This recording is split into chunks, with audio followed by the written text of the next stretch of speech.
Shabbat Shalom. I spent some time this week with the 7th graders in our Pressman Academy discussing the bar bat mitzvah process and the transition to maturity that this life cycle event is meant to encourage and nurture. And though 12 and 13-year-old boys and girls are appropriately still very much children in our society, many of them articulated very well the kind of adult thinking and adult acting that's going to be required of them post-bar bat mitzvah. I was impressed with their vision for how youthfulness ought to yield to maturity. According to Rabbi Ovadiah S'forno, who was a 16th century Italian commentator and scholar, Yosef, in our Parsha, his lack of wisdom at an age when he should have had it, invited the familial and national trauma that begins with his dreams of dominance in Parshat Vayeshev. S'forno's comment itself is on a word which is actually quite normal, but it is used oddly in the beginning of the Parsha. After telling us that Yosef is 17 years old, the Torah then says, "Vehu na'ar," which means he was a lad, he was a youth. But several questions arise from that phrase. Number one, after telling us Yosef's age, why do we need to be told he is a boy, a lad? Number two, the remainder of the phrase suggests that the word na'ar here is being used as a verb, not as a noun. So what does it mean to say that he youthed? What does it mean to say that he youthed? And how is that relevant to the story? Rashbam, Rashi's grandson, explains that the word na'ar, which is followed by the phrase et b'nei Bilhah v'et b'nei Zilpah, which means the sons of Bilhah and the sons of Zilpah, that na'ar here means that Yosef youthed, he spent his childhood with. He spent his childhood with the children of his father's concubines, Bilhah and Zilpah, rather than with Leah's sons.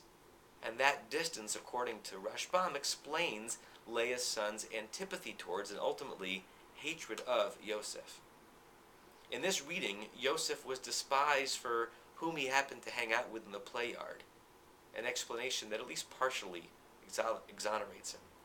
But S'forno sees it differently, reading na'ar to show that he youthed for too long in his life.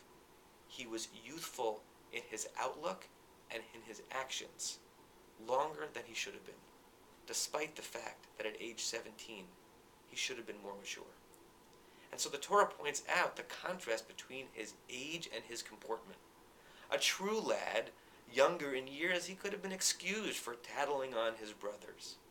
But a 17-year-old mature young man should have known what enmity that would have sown. Yeah, a child doesn't think through and thus foresee the myriad possible outcomes of every act, every word, every decision, but we do expect that prescience, at least on some level, from adults. That's the kind of maturing thought that we ask of our Bnei Mitzvah as they begin to fully enter the community. So S'forno excoriates Yosef for not accessing and harnessing the intellectual and emotional faculties that he did have, or at least he should have had by that age.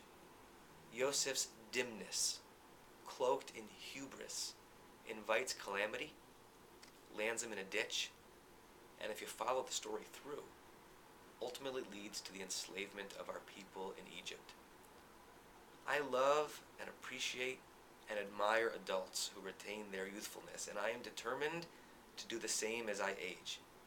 And I also treasure that our tradition nudges a child to begin thinking like an adult even earlier, perhaps, than what the surrounding culture would expect. Delayed maturity, according to S'forno, caused destruction to a family and oppression for a nation. Perhaps wisdom, insight, and mature thought, especially from our youth, are harbingers for redemption. Shabbat Shalom.